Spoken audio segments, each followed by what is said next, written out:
Rick, I can't thank you enough for joining our podcast on Talent Acquired. For those who don't know who you are, I'll let you quickly introduce yourself and then I'll run through your background. Thanks, Chris. Absolute pleasure to be here. I've been in technology sales my entire career, which unfortunately is now getting to span a little over 2 decades, which gives you an idea of how old I am.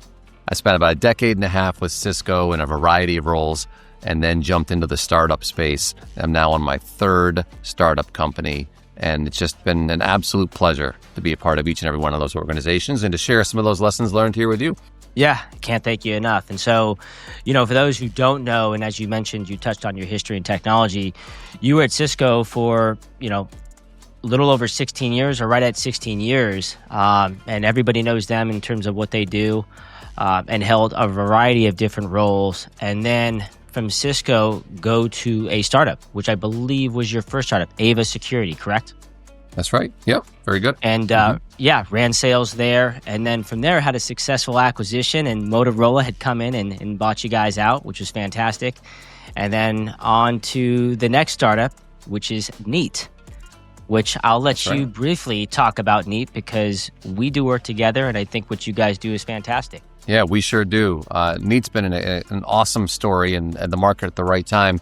Started out when COVID was changing the way we live, work, learn, and play. So Neat was on a rocket ship of growth, working through a new way of working, new way of learning.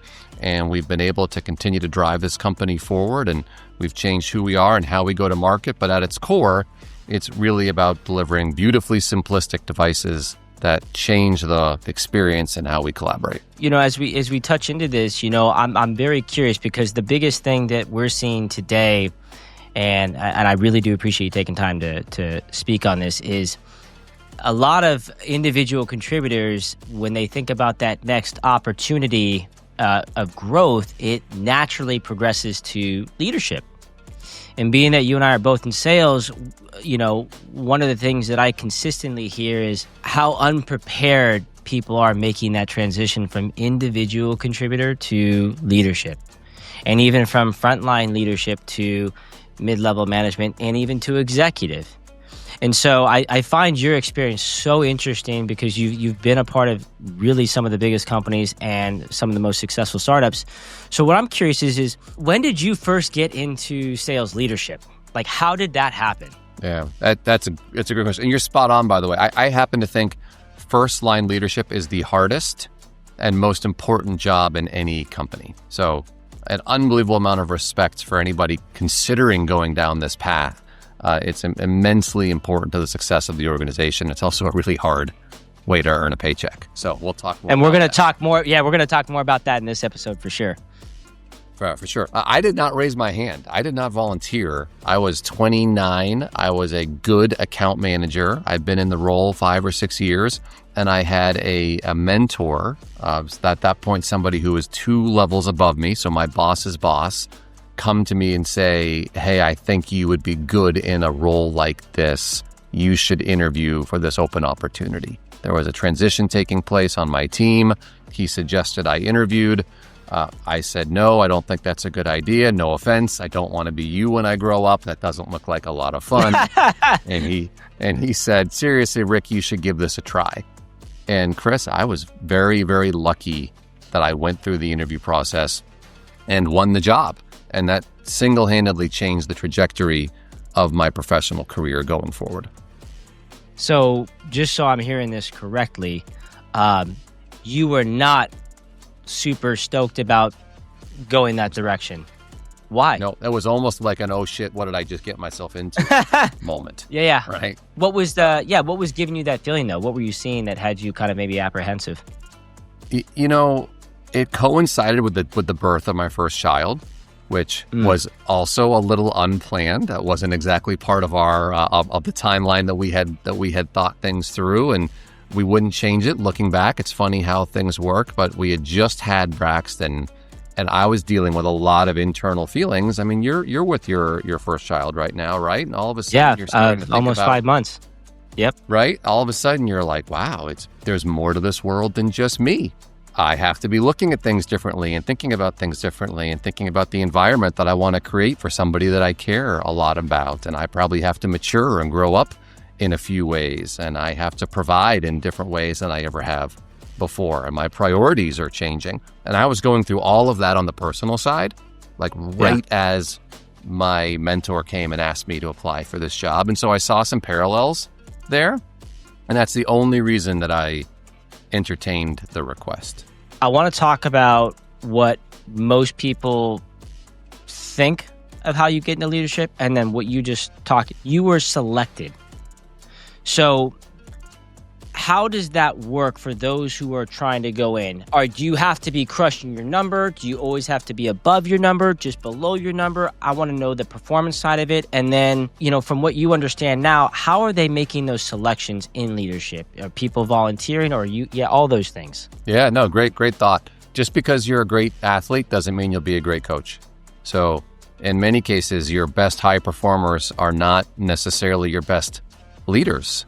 Right? I mean, I think in order to lead, there's a different skill set than what it takes to be a successful individual contributor. And that's not bad. Like, it's just different. And recognizing that just because you're overachieving in your function today does not prepare you for the next step.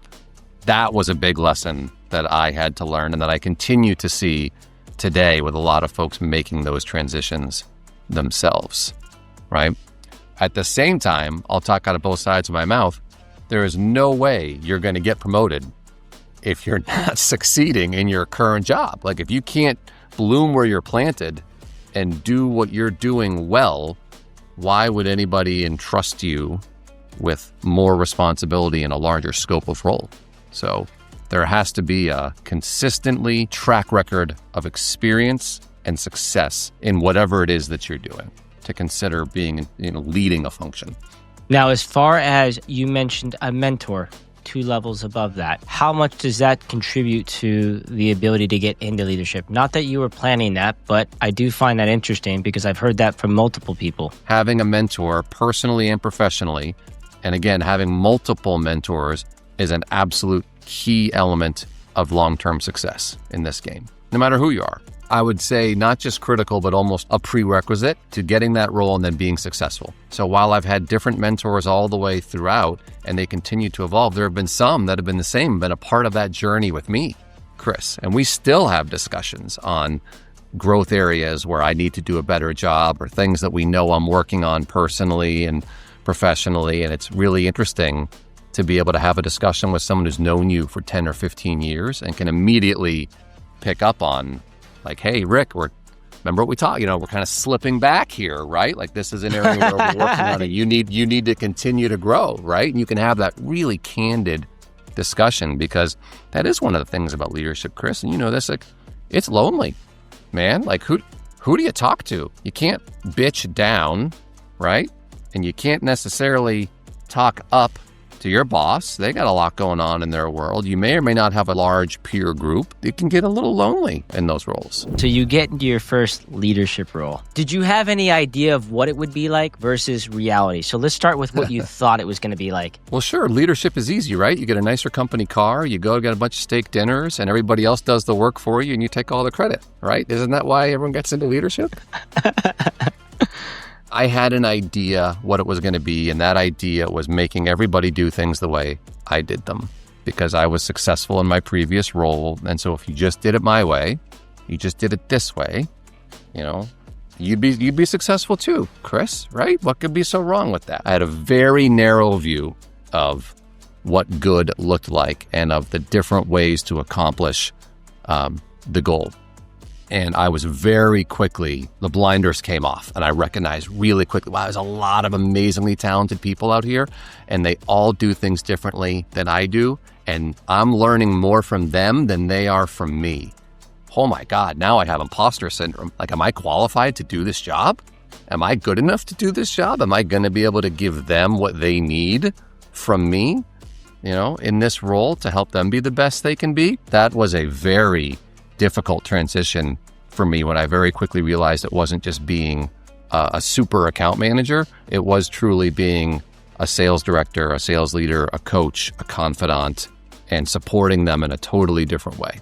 How do you as a first-time leader, when you don't have the experience, right, of managing people through situations, how do you build that trust? Because I feel like a lot of leaders go in and they want to be the hero and save the day. It's just like rookie athletes. They expend too much energy instead of letting the game come to them. What advisement or what could you share that could help somebody navigate that? That's a great question. The first piece about it is you have to be prepared to make the transition from me to we. And if you don't, it's really hard to build trust if your primary goal is serving me, right? It has to be about we. And that's a total mindset shift, especially for most high-performing individual contributors who have been compensated, praised, and rewarded for caring about me, right? Like that's how our systems work in sales. So, making sure that we clearly demonstrate that it's about we, that it's about us, that's about the team, and being able to deliver on that and demonstrate that you truly walk that walk and talk that talk is a starting point to earning the trust you need from your team. That just gets you in the door. Over communication is critical. So I remember sitting down and just thinking through, like, here's what I hire for, here's what I fire for, and putting that on paper and sharing that with the team. Talking about how do you communicate. Chris, are you a text guy? Would you rather text at all hours of the night? Do you want to pick up the phone and call me and talk for 5 minutes? Do you want to talk every day? Do you want to talk every other day? Do you hate email? Do you love email? Do you want to follow on social media? Do you want to be friends? Like, do you hate social media? Like, what are the things that get you going? How do you want to communicate with me in this role?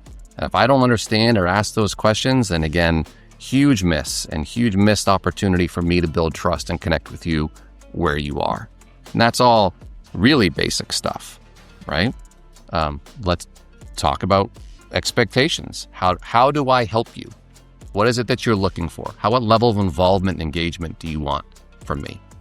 What's working about this team? What's not working about this team? What would you change if you were in this role for a day? What would you do differently? Coming at it with a little bit more of a humble, vulnerable, question-based approach, specifically early on. Not everybody's going to perform on the sales team. And I think this is unique timing on this podcast because I would say it's a much tougher sales environment. These are the conversations we've had a lot of sellers. It's not easy. Sales cycles are longer. How do you handle the underperformers? It sucks, Chris. That never gets better. Never gets better, right? And I don't mean the act of like coaching and hard feedback and transparent feedback and development and performance improvement plans and like all those things are a part of the job. And those all go into the whole what they don't tell you about when you're getting ready to become a leader. Like no one tells you how to fire somebody, right? Like that's just left out of the manual. Those are some things you have to learn. But having to let somebody go for whatever the reason is still the single most uncomfortable, difficult part of my job. I absolutely hate it. I have become much more proficient in it and better at it. And I have a playbook and a process that I follow because that's what the job requires. And that is the responsibility that you owe to the company based on your role. And let's talk a little bit about role and how I see that impacting leadership in general. But it's absolutely a huge part of what you have to do. And we talked earlier about what do you hire for and what do you fire for. You better know what those things are and be able to draw a hard line, especially when it's not performance related, when it's behavioral related. What would you say? Here's what I would recommend when you have to do that. And here's how to approach it. What would you say to somebody? Yeah. I would say never forget that you're a human and they're a human, and empathy goes a really long way. And people can tell when you're being empathetic and genuine, even if you're reading the script that you have to read from HR. And let's call that what it is, right? Like how I let somebody go at a small private Norwegian company is very different from how I'd let somebody go when I worked for a large publicly traded American company. And that comes into the next thing, which is when leaders take over an environment that's toxic. And I would say today, from my lens, I see a lot of that going on. I do. I see a lot of leaders that aren't qualified to be in these roles because they thought what you thought it was, just this come in and this is how it's going to work. But now they have to make tough decisions they've never had to make. And so how do you, I don't know if you've ever had that happen in your career, but Yeah, how do you handle that when you come in and the teams, they're broken? Take a step back on that one, Chris, because I think it is important for the non-leaders listening to recognize that the difference in leadership from a decision-making process is both the volume and the intensity of decisions that you have to make as an individual contributor, right? So I think there's more decisions, there's more coming at you, there's more that you have to process. The intensity and the significance of those decisions crank up, right? They increase because they affect a larger number of people. And the problems that you're being asked to solve are by nature a little more complex because things only get to you when they aren't being solved at a level below, right? So the problems that go up to my boss, the CRO, are really difficult problems that I can't solve. And the ones that are coming to me are the ones that my senior directors can't solve, and it kind of waterfalls down. So that's the only thing I would say around when sometimes it seems like you have a distracted or a detached leader, and it's like they're probably dealing with 10, if each member of your team has one crisis a week, then you've got 10 crises a week, every week that you're dealing with. It's really hard to turn that around with the same people in it that made it toxic in the first place, right? That's kind of like, you can't use the same logic of thinking that got you into this problem to get you out of this problem. So some things have to change. So you have to become a change agent, like a beacon of light standing on the hill for what change looks like. And everything has to be in alignment with that. How you compensate, how you reward, how you recognize, who you surround yourself with, what you do, how you do it, what you ask of the team. There has to be like really, really clear alignment on what good looks like. And that comes back to the why. So it's back to goal setting, back to clarity of communication, back to how this impacts your people in the short and long term, and then putting those programs and systems around reinforcing that at every step along the way. And Chris, the people that don't want to buy in or can't buy in can't be a part of that team anymore. You always know that I probably should have made that change sooner. And I hung in there and I gave it the bet. I kept hoping it would change and I kept hoping we'd find a different resolution. And inevitably here we are 6 months later at the same conclusion. And that's an important one. But anytime you're going into a true turnaround, you've got to be prepared to make those really hard decisions, and you make them fast and you do them with empathy and you do them with clarity, but you make hard calls, you do it fast, you move forward, and you surround yourself with people who want to buy in and want to be a part of what you're building. When it comes to getting rid of those people that aren't a part of it, one thing I've seen is indecision. Mm-hmm. You know you need to get rid of that person, but you're not doing it. Mm-hmm. I see that a lot right now. Guilty as charged. Yeah. In there. Yep. Yeah, yeah. So I've been guilty too, and I think that's a very tough one.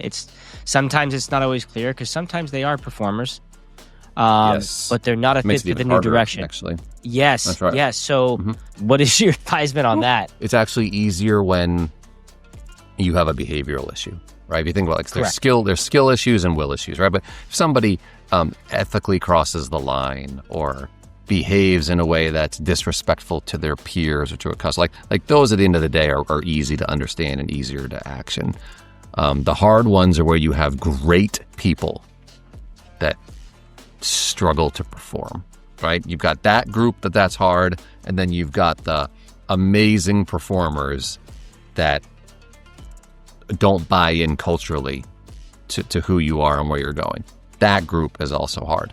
The group that either doesn't have the right skill or doesn't have the right will or just is kind of in the middle of that quadrant, I think they're all hard, but those are doable, right? It's the two on the other side of the quadrant. The process, you just look at the formula of success. You got your activities, your KPIs. The performance is where I see the biggest challenge is because if you're in tough times and you've got kind of the village asshole who's killing it. That's right. And they're making your number. That is the biggest thing is the timing on that, because they're going to help you get your number, but it's... Bingo. Yeah. And I'm a player's coach. I have always defaulted to, the man in the arena and the guys on the field and the ones who are out there making it happen. And I give as much latitude as possible. But the longer I've been in these roles, it's at some point, you're either going to be a part of what we're building and you want to be here and you want to operate in the way that culturally we hold ourselves accountable to, or you don't. And there's a lot of talented people out there, Chris, and we can't believe there's a scarcity mindset that Chris is the only really good salesperson at Neat. And he happens to be an asshole, but that's okay because he's a really good salesperson. Like, there's a lot of great salespeople out there. And if you're going to be an asshole, don't be one here at Neat, right? And we'll find another really great salesperson, right? And that's hard. It's hard to do in the moment, especially it's hard to do when you're in a turnaround. It's hard to do when you're under the gun. And I mean, but it's just such a much more enjoyable environment for everybody to work in. And it lifts everybody else up around them. And you see the rising tide of the rest of your organization. And it goes back to you making a stand and for what you believe in and for what good looks like and for doing the right things. And I think as a leader, you have to do that in order to win tying some things here together to win that respect and credibility of your team, for them to engage in followership, right? Everyone talks about leadership. What are you doing to inspire followership, right? That's your force multiplier. It's not you standing on your soapbox telling the team, thou shalt, that's not, it might be leadership, but that doesn't inspire followership. To kind of get to the end of all this, my question to you, there's a couple questions I have left. There's a lot of stress, there's a lot of decision making. What would you say, because we've been talking about we haven't said it, we've almost been kind of talking people maybe out of leadership. What would you say makes it worth it? Yeah, well, if we haven't scared everybody away yet, so if anybody and there's still anybody listening, listening, that's right. Yeah. Hopefully it's let's go back to the sign behind you. Remember your why. It's the people that you're working with that are in your care. It's seeing your reps be successful, go through life events, achieve things they didn't think they could achieve, cash that $1 million commission check, right? Win that deal, get that promotion, take that life event. Like, it's seeing the team that you're building succeed against all the other headwinds and reasons why they shouldn't. It's the aggregate good of what you're investing all this time and effort into. Like, that's the drug for me. That's the exciting part. What we sell, how we sell, like all of that comes and goes and changes, but the people are the constant, and those are the people that you choose to do this again with on the next one.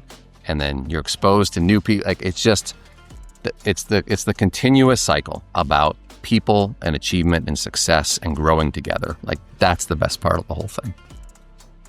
It's obviously, I'm assuming, changed you, not just professionally, but personally. But how has your journey in leadership, from the time you started in leadership to where you're at now, how has it personally and professionally changed you in ways you didn't really expect when you look back? Well, I'd like to think I'm more open to differing opinions and I'm willing to see the other side of it. I'd like to think I have a little more respect and grace for everybody and everything, and just coming at it from a different perspective and a different view than I ever have before. I also know that there's a innate confidence and a belief that we're going to get through this and we're going to figure it out, and this too shall pass. And, I'm very confident in what I'm doing and why I'm doing it. So that all makes me a better person, a better husband, better parent. My kids might argue that last point with you a little bit right now. Having a 16 and a 13-year-old at home, we don't see eye to eye on everything. It's the continuous growth, brother. Like, what? At some point, when you're not getting better, when you're not growing, when you're not being challenged, what's the point? What's the point? Do you now feel like, going back to I'm not sure leadership's for me, from when you first took to now, do you feel I feel I'm built for this, for the recruiting? You couldn't pitch me anything. I love it. Right. Do you feel now I was built for this? Yeah. Unless I all of a sudden learn how to hit my driver 100 yards longer and a lot straighter, there is probably nothing else that I would rather do than this. This is who I want to be. This is what I want to do. This is where I want to do it. And I'm really, really pleased that I'm on this journey and that I get to help influence the next generation of leaders who are trying to figure this all out right now, right? And those are the discussions I like having the most on a day-to-day basis. Well, I can't thank you enough for this. Has been great. Very, very insightful. Thank you for taking the time to explain Oh, it's my pleasure, man. Awesome. Really enjoyed the time.